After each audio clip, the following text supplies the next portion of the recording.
Pues nadie te ama como yo, pues nadie te ama como yo. Mira la cruz, esa es mi más grande prueba. Nadie te ama como yo. Pues Bienvenidos a Creciendo Juntos en Nuestra Fe Católica, el programa que le ayudará a conocer la riqueza de su fe y a profundizar en su relación personal con Jesucristo en su iglesia. Y ahora con ustedes, el Padre Julián Cardona. nadie te ama como yo. Sean todos cordialmente bienvenidos a su programa, Creciendo Juntos en Nuestra Fe Católica, en este hermoso domingo que el Señor nos concede una vez más, domingo 14 del tiempo ordinario, en nuestro ciclo litúrgico, en el que seguimos avanzando tras la meditación de la palabra de Dios, en el encuentro personal de cada uno de nosotros con Cristo en la Eucaristía, así como en la comunidad en la que todos nosotros celebramos y vivimos nuestra fe. Un saludo muy especial a todos ustedes desde el lugar desde donde nos estén escuchando, a través de la radio o a través de la internet. Le damos muchas gracias al Señor por habernos dado a través de nuestra inteligencia la capacidad de hacer posible estos medios tecnológicos a través de los cuales su palabra llega y se comunica a cada uno de nosotros. Un saludo muy especial a todos ustedes, pues allá desde donde se encuentran. Mis bendiciones, mis mejores deseos para ustedes, y los invito entonces a que iniciemos este encuentro de amistad en el nombre del Padre y del Hijo y del Espíritu Santo. Amén. Bondadoso Señor, te queremos entregar nuestra primera palabra en este día, que es una palabra de acción de gracias por todo cuanto haces por nosotros. Te queremos dar gracias, Señor, porque eres infinitamente creativo en demostrarnos el infinito amor que tienes por nosotros, y tienes por esa misma razón infinitas formas también de hacerte presente en la vida de cada uno de nosotros. Te queremos pedir de manera especial que nos ayudes a seguir creciendo en la experiencia de tu amor. Todos nosotros, Señor, somos débiles, somos pecadores. Es por esa misma razón que tú enviaste a tu Hijo Jesús para salvarnos, para redimirnos, para liberarnos, para darnos vida eterna. Te queremos pedir que tomes la vida de cada uno de nosotros en tus manos, que dirijas tú los hilos de nuestra existencia, que nuestro proyecto de vida como familias, como matrimonios, como cristianos, como creyentes, como iglesia, gire siempre en torno a ti. Permítenos seguir disponiendo nuestro corazón al ejemplo de la Santísima Virgen María, a tu palabra, a tu voluntad, para que también nosotros podamos decir sí. Toma nuestra vida, Señor, moldéala a tu voluntad, ayúdanos a nosotros a seguir siendo humildes y a seguir confiando plenamente en ti, para que puedas hacer grandes obras en nosotros y a través de nosotros para beneficio de las personas que más lo necesitan en esta sociedad. Amén. En el nombre del Padre, y del Hijo, y del Espíritu Santo. Amén. Vamos a escuchar un canto muy hermoso, muy conocido también, que en la liturgia de nuestra iglesia se ha utilizado muchísimo y que nos permite confiar, ponernos en las manos de Dios a la manera del barro, que en las manos del alfarero simplemente está allí, a la espera y con la confianza, podríamos decir, de que el alfarero va a hacer de este barro la mejor obra. Eso es Dios con nosotros, es el alfarero en cuyas manos estamos todos nosotros como la masa.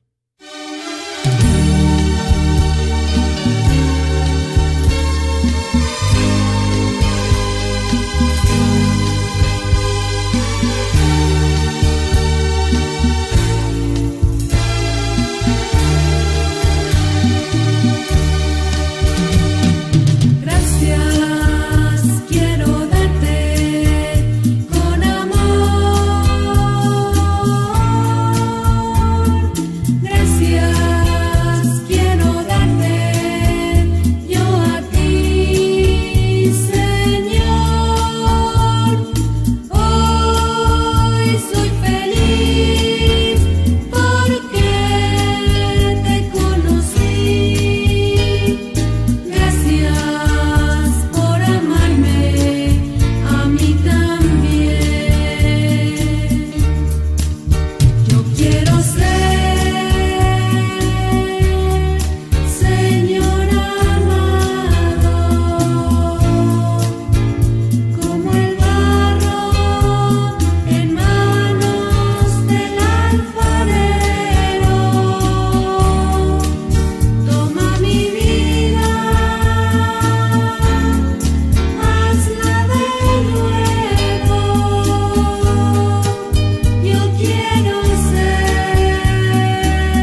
Así vamos a iniciar en la presencia del Señor este programa en el que vamos a dar comienzo a un bloque, podríamos decir, de temas fundamentales para nosotros en nuestra vida como cristianos católicos que vivimos nuestra fe y nuestro discipulado al estilo de Jesús en su iglesia, en la iglesia católica a la que Él bendijo de una manera muy especial con los sacramentos, que son los medios a través de los cuales la gracia de Dios se sigue derramando en cada uno de nosotros, los cristianos católicos bautizados. El bloque de temas que vamos a empezar en este domingo es precisamente el bloque de los sacramentos.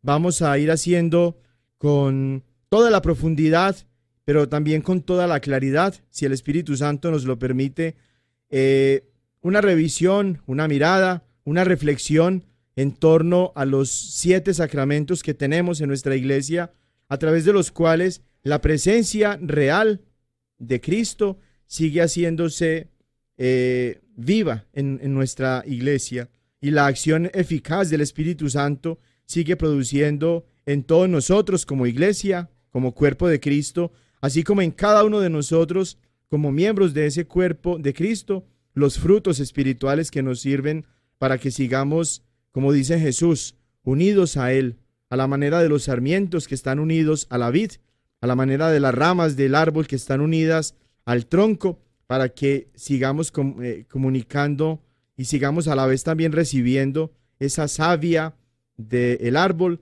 que nos da vida, del árbol que es Cristo, de la vid que es Cristo, todos nosotros que somos su cuerpo. Es fundamental, antes de empezar a hablar de cada uno de los sacramentos, hacer una pequeña introducción acerca de lo que son los sacramentos. Porque seguramente tú, hermanito católico que me escuchas, habrás tenido alguna vez alguna conversación con los hermanitos protestantes en torno a este tema de los sacramentos. Y así como preguntan acerca de la Asunción, del Papa, del Purgatorio, de la Trinidad, de la Eucaristía, de todos estos temas de los que ellos hablan y en los que quisieran encontrar expresamente la palabra en la Biblia, así también sobre el tema de los sacramentos, ellos preguntan y se cuestionan, y tristemente tenemos que decir también, nos atacan, porque dicen que la palabra sacramentos no está en la Biblia, y tienen razón, así como decíamos que también tienen razón cuando hablan del purgatorio, de la ascensión, del Papa, de las indulgencias, de todos estos temas que expresamente no están en la Biblia, por lo menos con el concepto o con la palabra como tal, porque sabemos que la Biblia no fue escrita en español ni en inglés, sino que fue escrita en idiomas muy antiguos, algunos de los cuales ya ni siquiera se utilizan o que han sufrido transformaciones muy significativas, muy importantes. Entonces hay que atender en primer lugar a esto, que la Biblia no se escribió hace dos siglos o hace ni siquiera 5 siglos, sino hace 2000 años, hace 20 siglos, es cuando se ponen, podríamos decir, los fundamentos, sobre todo del Antiguo Testamento, con la persona de Jesús, y es desde donde la iglesia, iluminada por el Espíritu Santo, empieza precisamente a recopilar todos estos libros que unos años después, unos pocos siglos después de la muerte, de la resurrección de Cristo, ya la iglesia misma declaró que eran inspirados por el Espíritu Santo, y de esta recopilación, de este conjunto de libros que reúnen los que desde antes de Cristo ya se tenían, como el Antiguo Testamento o como la Torá en el pueblo hebreo, la Biblia hebrea, así también se recopilan o se tienen en cuenta los libros, las cartas que después de la muerte y resurrección de Cristo, los apóstoles empezaron a escribir a las comunidades de cristianos cuando la iglesia se estaba expandiendo. Y de esta recopilación, como decíamos, se basan y se benefician también los hermanitos protestantes. Martín Lutero, el primero, por allá en 1517, cuando toma la Biblia y empieza pues a modificarla a su voluntad, pero todos ellos ahora saben que la Sagrada Escritura es palabra de Dios y que son libros inspirados por el Espíritu Santo, gracias precisamente a la acción del Espíritu Santo en la Iglesia Católica. Entonces, no vas a encontrar tú palabras como las estás buscando, hermano protestante o amigo pastor, porque la Biblia no es un diccionario. Si quieres encontrar palabras así tan expresamente como las estás buscando, pues mira en el diccionario y allí las vas a encontrar. Pero así como no están todas estas palabras expresamente escritas y pronunciadas, podríamos decir, en la Sagrada Escritura, así tampoco están, como decíamos, Trinidad. Y todos los que somos cristianos verdaderamente creemos en que Dios es Padre, Hijo y Espíritu Santo, un solo Dios en tres personas. Por más que la palabra Trinidad no está en la Biblia, todos nosotros sabemos que Cristo se encarnó de la Santísima Virgen María para hacerse un hombre como nosotros, similar a nosotros en todo menos en el pecado, por más que la palabra encarnación tampoco está en la Biblia. Eso ya lo habíamos dicho en una catequesis anterior. Y finalmente, todos los hermanitos cristianos, autoproclamados cristianos, pues que tienen la Biblia como libro de inspiración, la llaman Santa Biblia, y ese concepto no aparece en las Escrituras, y ninguno de ellos duda que la palabra de Dios es lo que nosotros podemos leer y podemos meditar en este libro al que llamamos Santa Biblia. Pues así también con la palabra sacramentos y con cada uno de los sacramentos expresados, así como nosotros los tenemos en la lista dentro de nuestra Iglesia Católica por espacio ya de muchos siglos, inclusive muchísimos siglos antes de que aparecieran los hermanos protestantes, por más que no están expresados en la Biblia así de forma clara, en el sentido pues de que la palabra como tal la encontramos allí, sí encontramos el dogma de fe, sí encontramos la realidad de fe, sí encontramos la experiencia de fe. Los sacramentos son signos eficaces de la gracia, instituidos por Cristo y confiados a la Iglesia, por los cuales nos es dispensada la vida divina. Los ritos visibles bajo los cuales los sacramentos son celebrados significan y realizan las gracias propias de cada sacramento. Esta definición de los sacramentos la encontramos en el Catecismo de la Iglesia Católica en el numeral 1131. Y vamos a explicarla un poquito porque es muy importante que tengamos claridad en torno a este concepto de lo que son los sacramentos, para que desde ya pongamos las bases de este estudio con mucha claridad, con mucha precisión, y que vayamos entonces a evitar caer en confusiones y en errores que nos lleven a tergiversar o a torcernos del camino que el Espíritu Santo ha inspirado en la Iglesia de Jesús. Primero dice esta definición que los sacramentos son signos eficaces de la gracia, instituidos por Cristo y confiados a la Iglesia. Y entonces allí encontramos ya unos elementos muy, muy importantes. En primer lugar, nos habla de unos signos.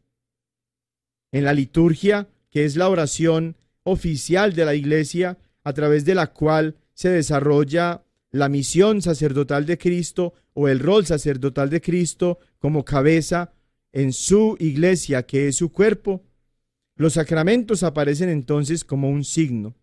Un signo es una realidad externa que cualquier persona puede ver y que puede de alguna manera entender también.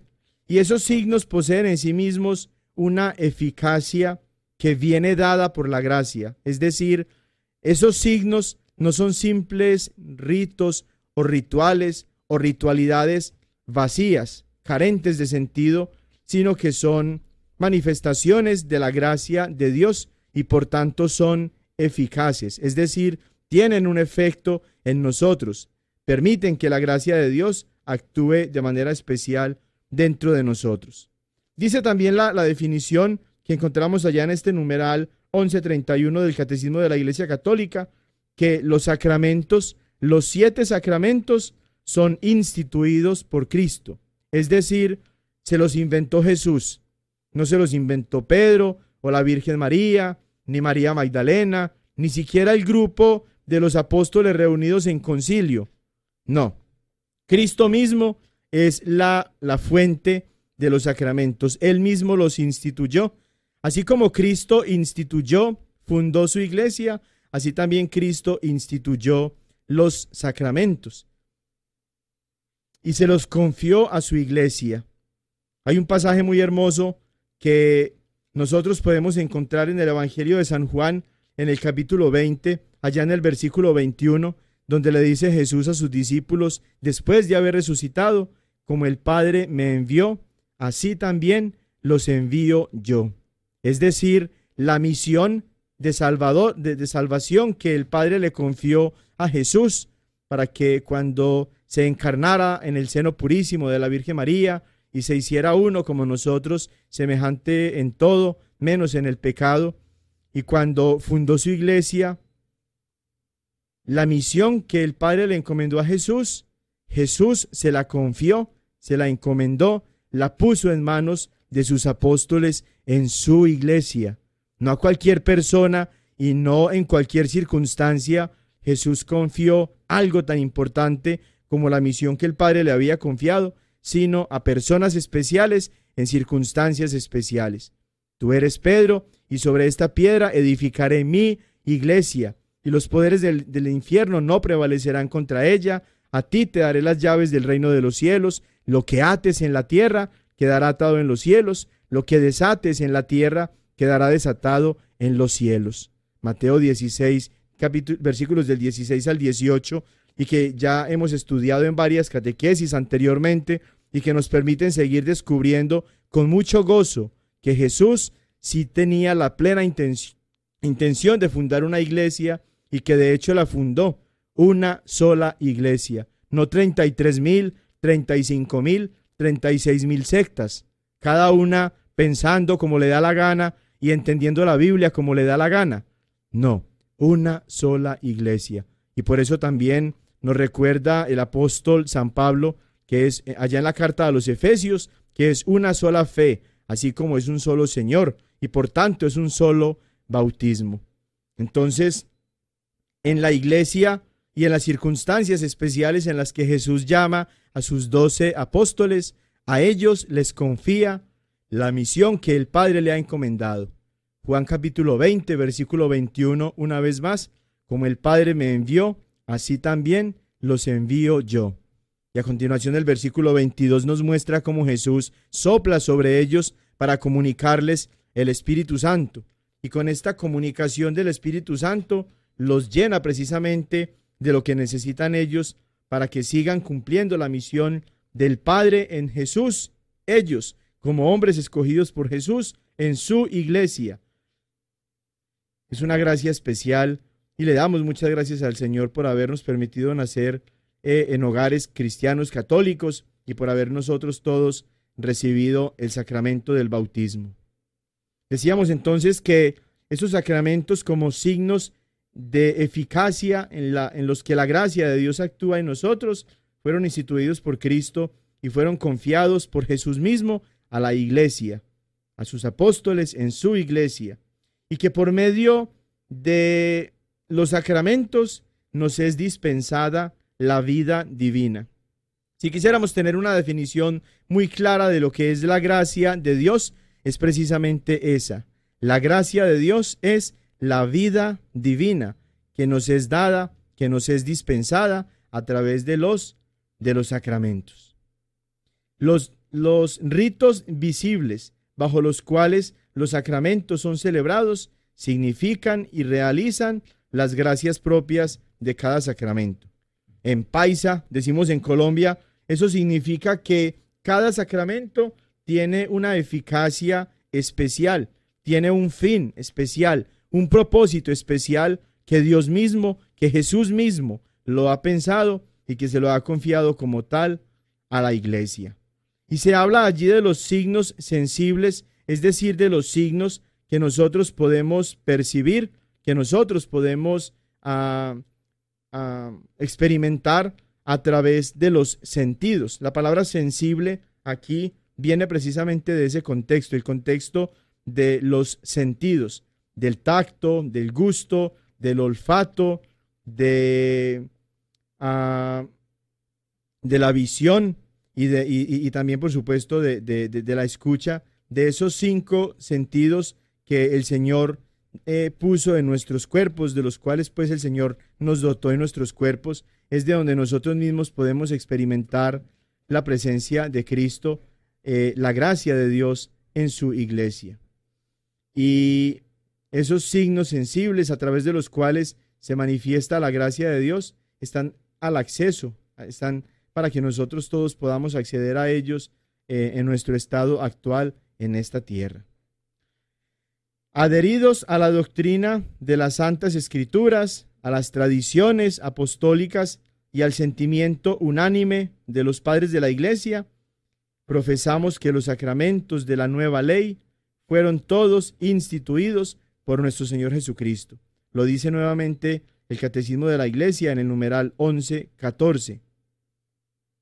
Y es importante reconocer allí cómo nosotros como cristianos católicos, a diferencia de los hermanitos protestantes, no consideramos que solamente la Biblia contiene la palabra de Dios o la revelación de Dios, sino que como cristianos católicos reconocemos muy bien que la tradición es también una de las fuentes de la revelación de Dios.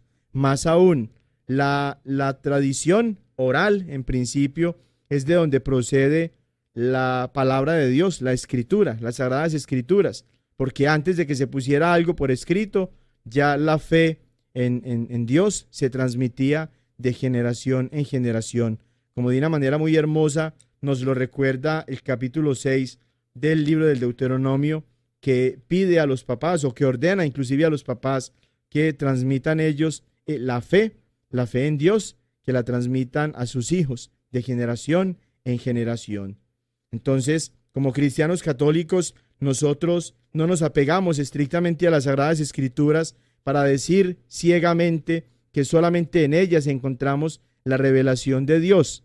No, los cristianos católicos reconocemos que además de las Sagradas Escrituras, también Dios se nos ha revelado en la tradición, no en tradiciones de los hombres como nos acusan los hermanitos protestantes, sino en la tradición de los apóstoles, de lo que ellos mismos predicaron y enseñaron, porque Jesús no los llamó a ellos a escribir libros, los llamó a predicar.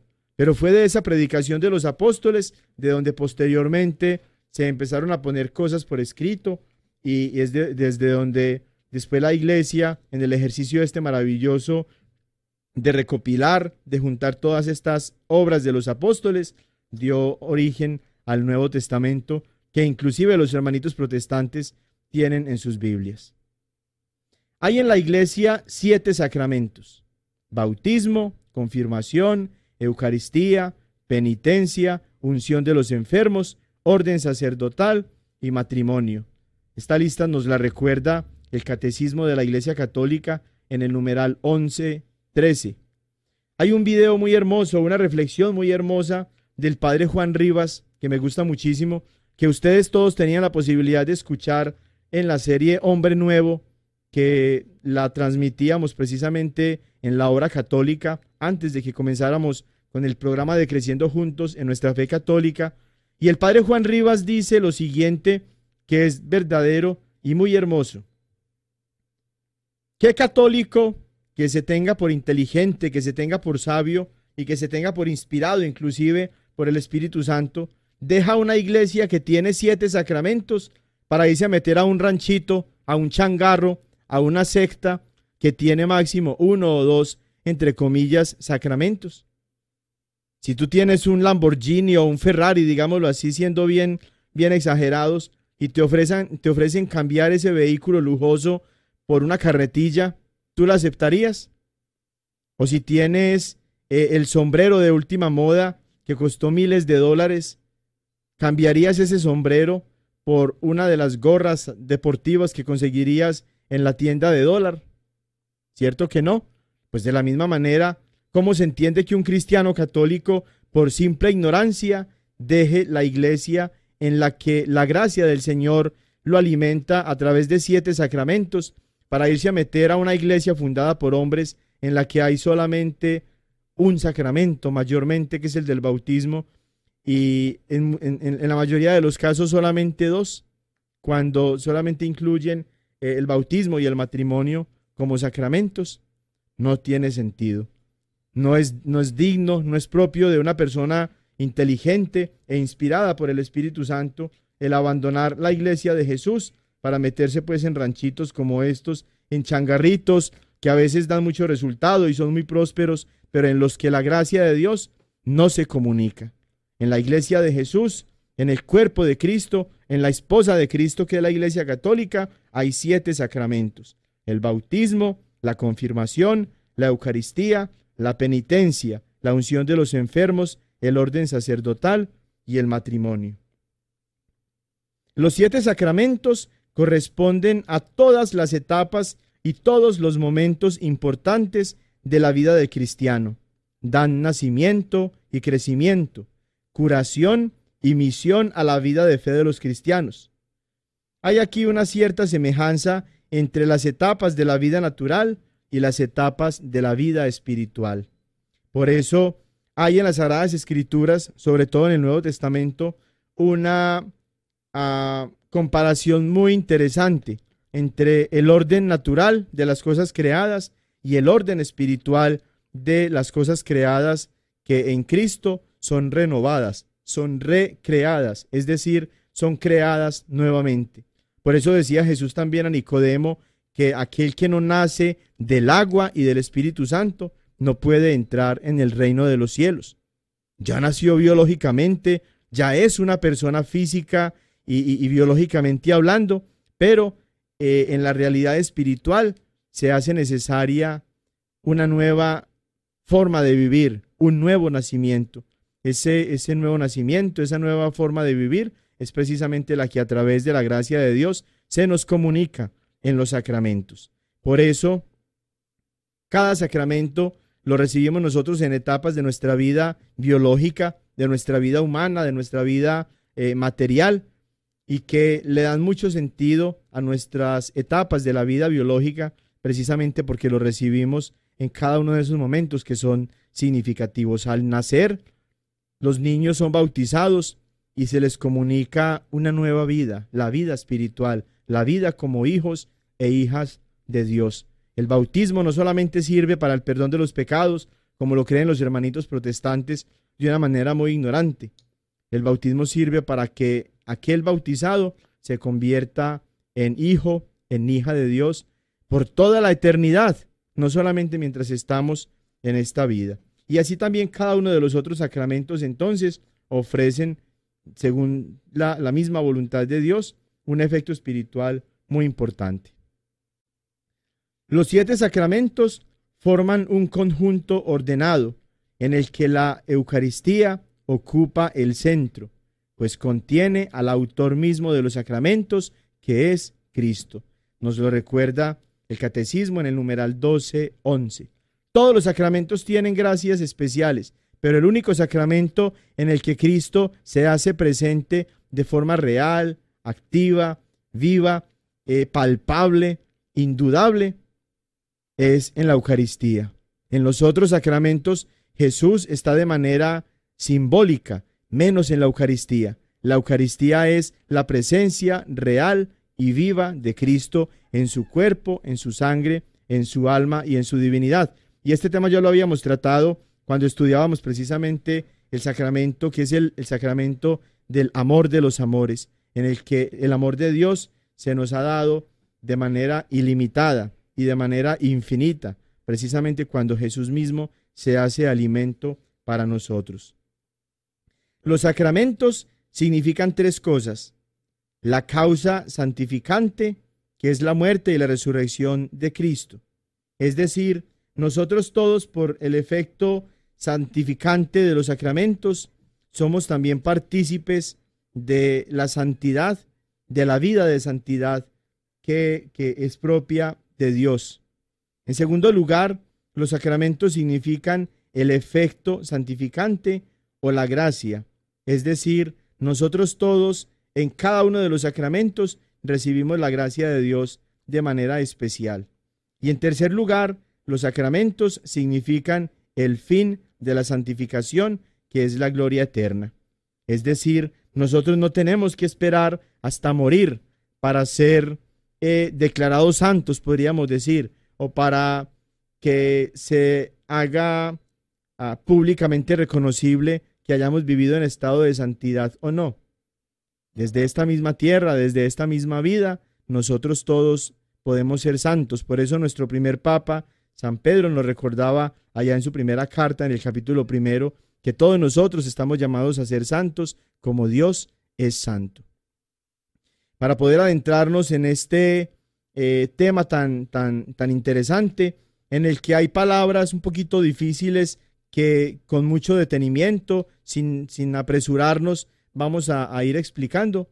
Los invito entonces a que descansemos un poquito nuestra mente, nuestro corazón, en una canción que a manera de enseñanza nos presenta los sacramentos también y que nos habla de los efectos espirituales de cada sacramento.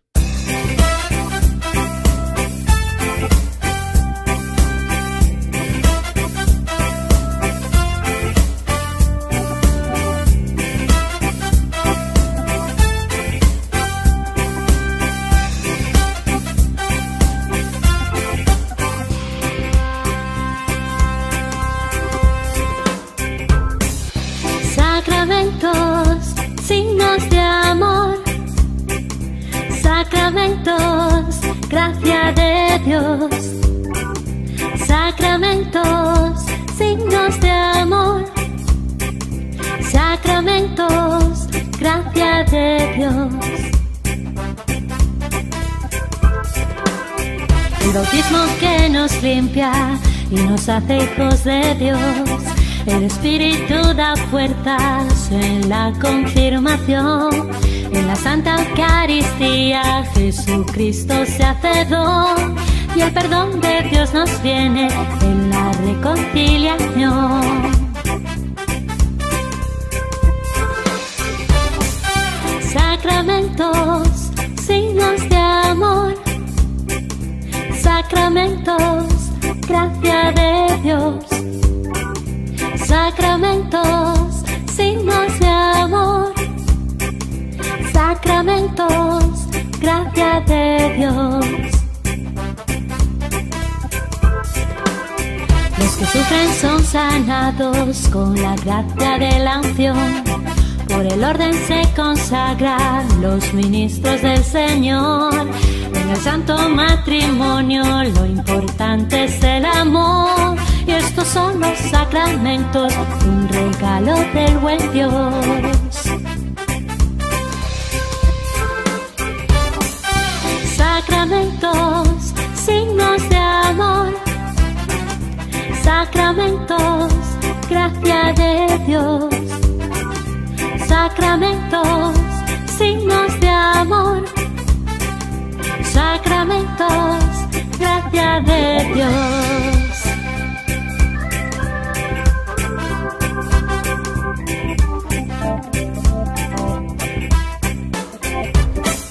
Una canción muy hermosa que es muy clara, ¿cierto? En sus palabras es muy clara porque está pensada para niños y pues todos nosotros tenemos un niño interior y también Jesús nos invita a abrirnos a las cosas del reino de los cielos como los niños, a ser como los niños.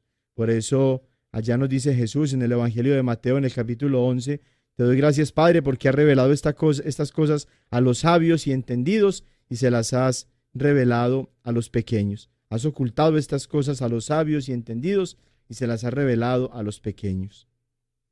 Vamos a hacer una pausa para adentrarnos en la reflexión litúrgica y espiritual de este evangelio que nos presenta la Iglesia en este domingo 14 del tiempo ordinario en el que nosotros nos encontramos hoy. Seguimos en ese tiempo de el ciclo B, el ciclo dominical B, leyendo el Evangelio de San Marcos. Y vamos a leer ahorita entonces toda la Iglesia universal, la Iglesia católica en todos los países del mundo, está leyendo hoy este mismo Evangelio, justamente Marcos capítulo 6, versículos del 1 al 6. Saliendo de allí, se dirigió a su ciudad y lo seguían sus discípulos.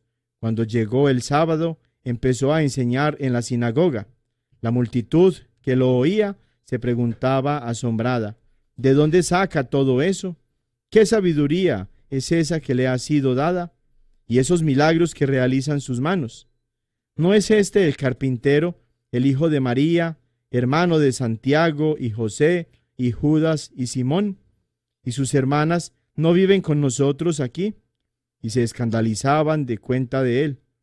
Les decía: ¿no desprecian a un profeta más que en su tierra, entre sus parientes y en su casa?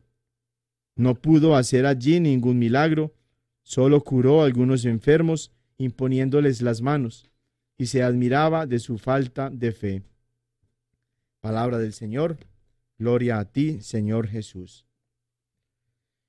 Es un contraste el evangelio que acabamos de escuchar, en el que la actitud de los oyentes de Jesús en su propio pueblo, en la propia ciudad en la que él creció, no lo aceptan, no abren su corazón a la gracia de Dios manifestada precisamente en las palabras y en las acciones de Jesús.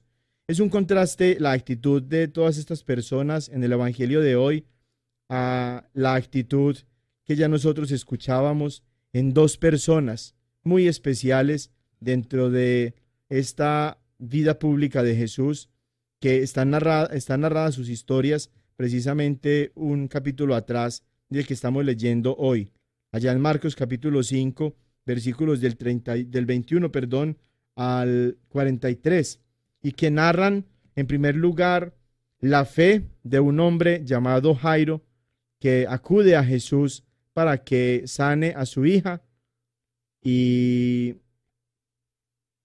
llega inclusive al momento cumbre en el que Jesús interrumpe su viaje para la casa de Jairo por lo que sucede con otra mujer, de la que no se dice el nombre en el evangelio, pero que estaba padeciendo de hemorragias por muchos años, y que con la fe puesta en Jesús se acerca y ni siquiera toca a Jesús, ni siquiera le pide que la sane, solamente por su fe se estira, se extiende y toca el borde de su manto, y por su fe, por el poder de Jesús, es curada. Y Jairo, una vez que ya ha presenciado este milagro de Jesús, tan indirectamente hablando, porque ni siquiera tocó o ni siquiera habló él mismo a la mujer, sino que fue la misma fe, como lo reconoce Jesús, de la mujer, llega entonces con el maestro, con Jesús y con sus discípulos a su casa, cuando ya ha muerto la niña, y la orden de Jesús: niña, a ti te lo digo, levántate, talita cum, logra ese milagro admirable, maravilloso de Jesús, también por la fe de Jairo. Dios no nos pide a nosotros, como decíamos, que seamos buenos y que seamos santos para manifestarse con amor a nosotros. Por eso Jesús decía que el Padre bueno hace salir el sol sobre justos e injustos, y hace llover sobre pecadores y sobre personas buenas, de tal manera que nosotros ni siquiera en el pecado encontramos una justificación para creernos lejos de la misericordia de Dios. Lo que Dios nos pide es que nos abramos con fe a lo que Él hace en nosotros, a lo que quiere hacer en nosotros, y ya la bondad, la justicia, la santidad van a llegar como parte de nuestra relación personal con Jesús. Una actitud muy dañina que impidió a los fariseos y a los escribas aceptar a Jesús, y que en estos tiempos modernos también impide a muchas personas desde las sectas y lamentablemente aún desde el interior de la Iglesia Católica a varias personas, es la actitud de creerse ya salvadas y de pensar que tenemos inclusive la capacidad de juzgar a otros, de lanzar piedras en contra de los demás como si nosotros estuviéramos libres de pecado. Ese concepto, esa idea de creernos ya nosotros salvados o de creernos mejores que los demás, razón por la cual nosotros nos sentimos con la suficiente autoridad moral para juzgarlos, es la que hizo de los escribas y fariseos personas de corazón muy duro, porque ellos, por ser pertenecientes a estos grupos, en los que se meditaba tanto en la palabra de Dios y se giraba tanto en torno pues a la palabra de Dios que se olvidaban de la misericordia, como dice Jesús, los hacía creer que ya ellos no estaban en necesidad de la gracia de Dios. Y en nuestros tiempos hay hermanitos protestantes que nos atacan a nosotros porque creen ellos que ya son salvados y piensan que los únicos que nos vamos a condenar somos los católicos, por el solo hecho ya de serlo. Y así también algunas personas que no reconocen, siendo cristianos, católicos, bautizados, no reconocen su necesidad de ser salvados y de ser tocados por la gracia de Dios, cierran su corazón y endurecen su corazón también a la acción de Dios, como hoy la están haciendo estas personas de las que nosotros escuchábamos en el Evangelio. Jesús con mucha dureza hablaba de el pecado en contra del Espíritu Santo, que es el pecado que no se perdona ni en esta vida ni en el otro. Y ese pecado contra el Espíritu Santo o esa blasfemia contra el Espíritu Santo es precisamente la actitud en la que nosotros nos cerramos a la acción del Espíritu Santo, que es a través de la cual nosotros somos reconciliados por Dios.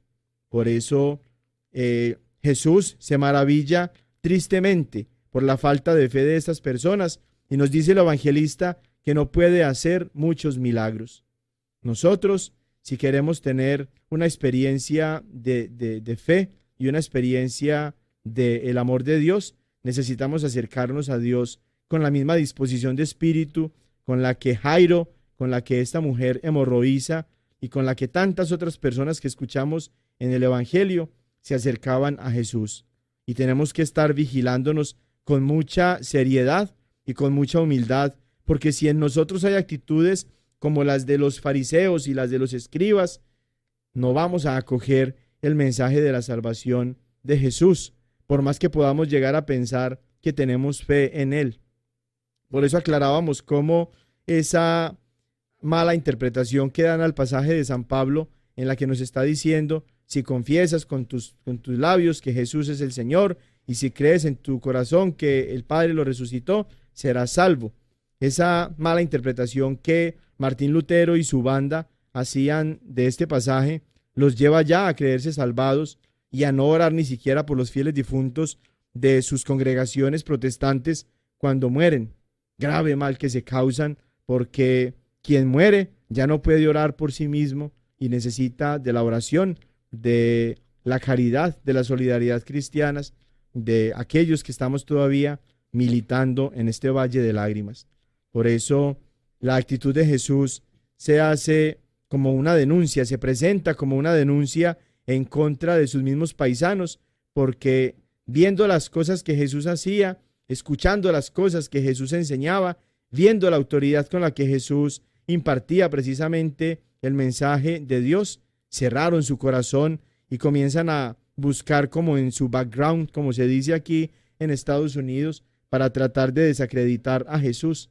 Es simplemente el hijo del carpintero. Conocemos a su mamá, conocemos a sus familiares.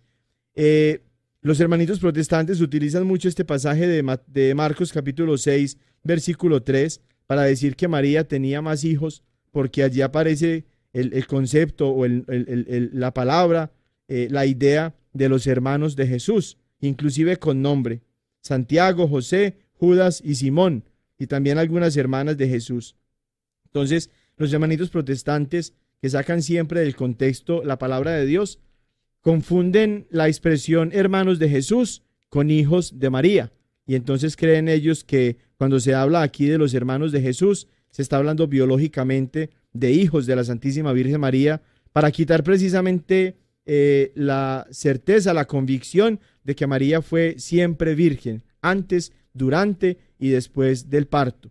Vamos, si Dios quiere, más adelante, como uno de los temas, cuando ya nos dediquemos a estudiar a la Santísima Virgen María, el tratado de la Santísima Virgen María en la teología de nuestra fe, a descubrir cómo cada uno de esos 4 personajes que se mencionan allí en Marcos capítulo 6, versículo 3, ya tienen sus mamás en la Biblia, no tienen su mamá perdida, y no es tampoco la Virgen María la mamá de todos ellos. Es la mamá espiritual, como lo es de todos nosotros, cuando nos la entregó Jesús allá al pie de la cruz.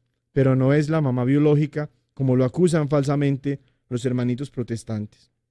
Entonces, ¿qué enseñanza sacamos nosotros de este evangelio tan hermoso? La fe, la necesidad de la fe. El Señor, cuando tú te acercas al Señor, el Señor no mira que tú seas bueno o justo o santo, porque Él no vino a llamar a los justos, sino a los pecadores.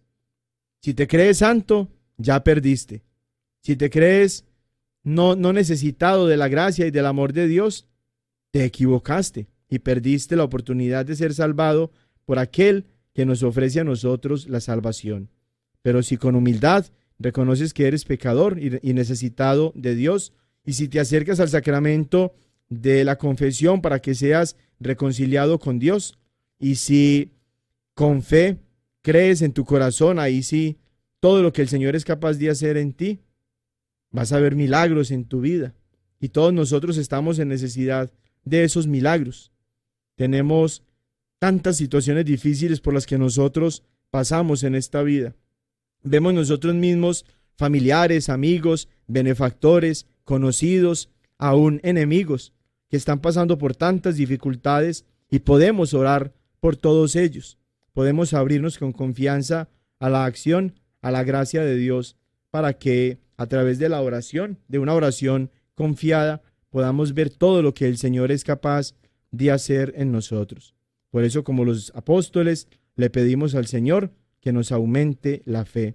Le pedimos al Señor que nos conceda la gracia de una fe fuerte, inquebrantable, para que en medio de las dificultades de la vida, en medio de las penurias y de todas estas situaciones contrarias que nosotros tenemos que enfrentar muchas veces, aún de aquellas que se relacionan con la vivencia de nuestra fe, que el Señor nos conceda la gracia de mantenernos siempre firmes, de no faltarle al Señor, de permanecerle siempre fieles. Gloria al Padre, y al Hijo, y al Espíritu Santo, como era en el principio, ahora y siempre, por los siglos de los siglos. Amén. Dejando de lado entonces este tema tan hermoso del Evangelio, en este domingo 14 del tiempo ordinario, retomamos ahora nuestra introducción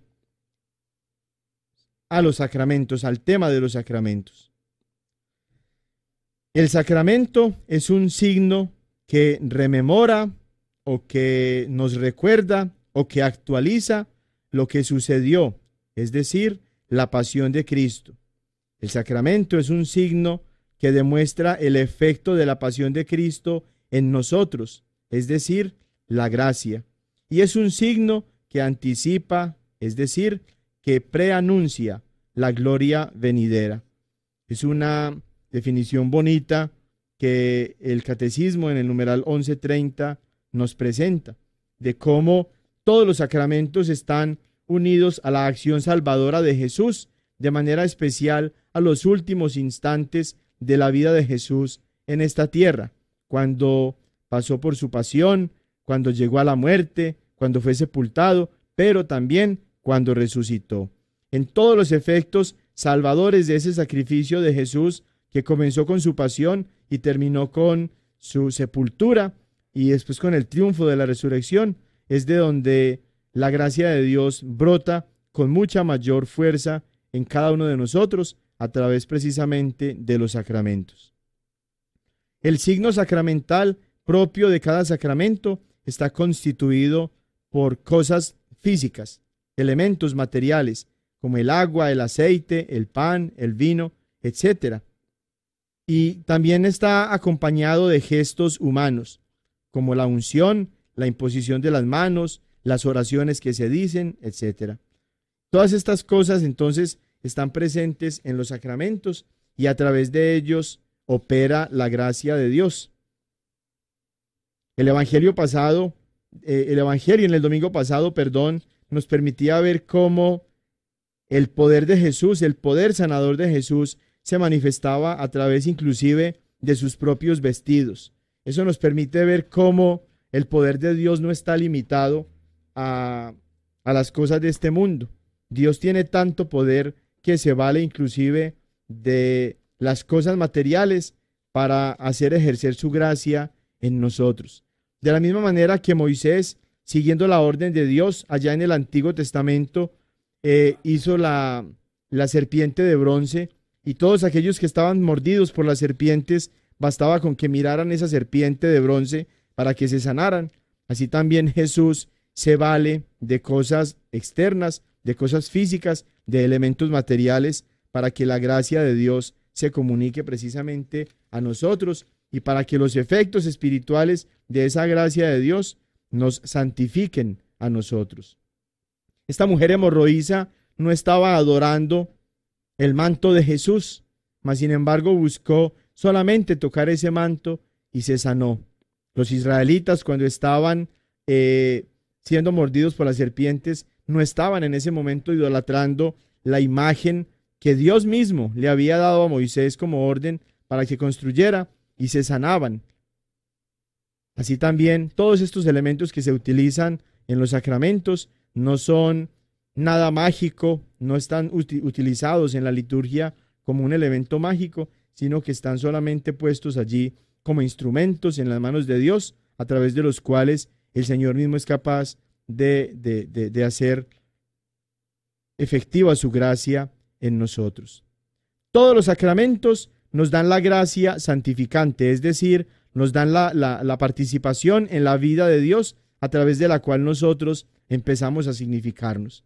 El bautismo la inicia, la confesión la restaura cuando se ha perdido por el pecado, y los demás sacramentos, así como la penitencia, en el caso de que no existan pecados mortales, la incrementan.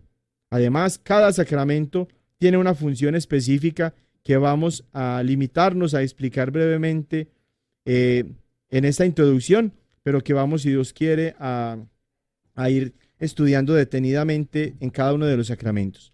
La confirmación puede compararse al crecimiento. Por ella nos convertimos en miembros adultos de la Iglesia. Todos nosotros, entonces, a través de la confirmación, vamos creciendo espiritualmente en nuestra experiencia de Dios. El matrimonio es para algunos el sacramento más sorprendente. Nunca hubiera podido imaginarse que la unión conyugal, que lleva consigo el uso del sexo, ligado a la razón más primaria de su existencia como institución, pudiera convertirse en una de las vías específicas de recepción de la gracia santificante. Cuando los esposos están practicando el acto sexual dentro del contexto de la vida matrimonial, lejos de ser pecaminoso el acto sexual, es cumplir la voluntad de Dios, y es como ellos se están santificando. Ojo, hablamos en ese sentido del sacramento del matrimonio, no del matrimonio civil o del matrimonio en cualquier otra denominación cristiana no católica, que es simplemente una forma fingida de cohabitación, ¿cierto? La unción de los enfermos se nos describe en la carta del apóstol Santiago, en el capítulo 5, versículo 14, en los siguientes términos: ¿Está alguno de vosotros enfermo? Haga llamar a los presbíteros de la iglesia y oren sobre él, ungiéndolo con óleo en nombre del Señor. Y la oración de la fe salvará al enfermo, y el Señor le hará levantar, y los pecados que hubiera cometido le serán perdonados. Miren cómo el Señor está disponiendo los medios para que la sanación y el perdón de los pecados lleguen a estas personas a través precisamente del sacramento. No es como a nosotros nos da la gana o como a nosotros se nos ocurre, sino como Dios manda. Con el orden sagrado, que es el orden sacerdotal, hombres escogidos por Dios participamos, en el caso mío como sacerdote, en el sacerdocio de Cristo. Los otros 4 sacramentos, si bien constituyen verdaderas formas de participación, no pueden compararse con el orden sacerdotal. Mientras el bautismo nos hace miembros del cuerpo del sacerdote eterno y la confirmación nos otorga el derecho y la facultad de servir a las verdades que Él ha revelado, el orden sacerdotal convierte en sacerdote a quien lo recibe. Vamos a terminar esta introducción de los sacramentos aquí. La otra semana, con la ayuda del Señor, vamos a dar unas 2-3 ideitas también generales en torno a los sacramentos, y vamos a comenzar entonces a estudiar el primero de los sacramentos que recibimos, que es el sacramento del bautismo. Hay 8 parroquias cerca de sus casas en las ciudades de Lenoir City, Knoxville, Oak Ridge, Alcoa y en Maynardville, en las cuales los hispanos ya hacemos presencia y tanto nuestros sacerdotes como los líderes laicos han desarrollado programas en los que ustedes pueden participar en español. Estas iglesias tienen misa en español durante estos horarios. Todos los sábados a las 7 de la noche en Lenoir City en la parroquia Santo Tomás Apóstol, en Knoxville en la parroquia Todos los Santos, All Saints, y en Alcoa en la parroquia Nuestra Señora de Fátima. Todos los domingos puede asistir a misa en español en las siguientes iglesias y horarios: en Oak Ridge en la parroquia Santa María a las 2 de la tarde, en Knoxville en la Catedral del Sagrado Corazón de Jesús a la 1 de la tarde, y en la parroquia Santo Espíritu, Holy Ghost, a las 7 de la noche, en Maynardville en la parroquia Santa Teresa de Calcuta a las 11 de la mañana. Si desean más información sobre la Iglesia Católica o dónde pueden ustedes asistir a misa en otras ciudades y celebrar los sacramentos, por favor llamen a la oficina del Apostolado Hispano al 865-637-4769.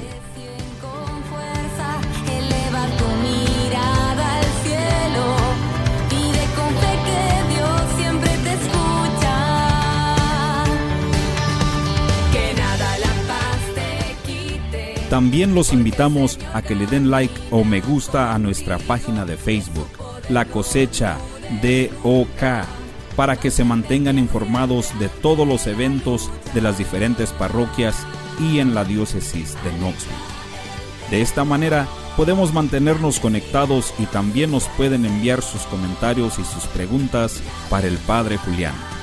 Otra manera de enviarnos sus preguntas es llamando a nuestra oficina al 865-637-4769. Hay tanto que conocer de nuestra fe católica. Aproveche esta oportunidad y llame con su pregunta al 865-637-4769.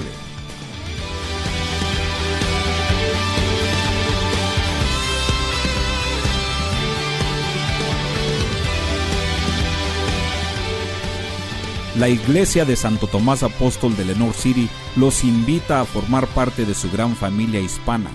Ustedes están invitados a participar en el grupo de oración todos los jueves de 7 a 9 de la noche en el Centro de Vida Parroquial. La iglesia también ofrece clases de inglés y clases de español. Los invitamos al grupo de jóvenes y a los grupos de estudio de la Biblia. Para más detalles necesitan llamar a la oficina parroquial de lunes a viernes de 9 de la mañana a 4 de la tarde al 865-986-9885, 865-986-9885. También les anunciamos el horario del sacramento de la confesión, todos los martes a las 6 de la tarde en la iglesia. Los sacerdotes que hablan inglés y español los animan a que acudan a este sacramento regularmente. Y recuerden que todos son bienvenidos a la iglesia de Santo Tomás Apóstol de Lenoir City. Para anuncios de próximos eventos, por favor, vea La Cosecha.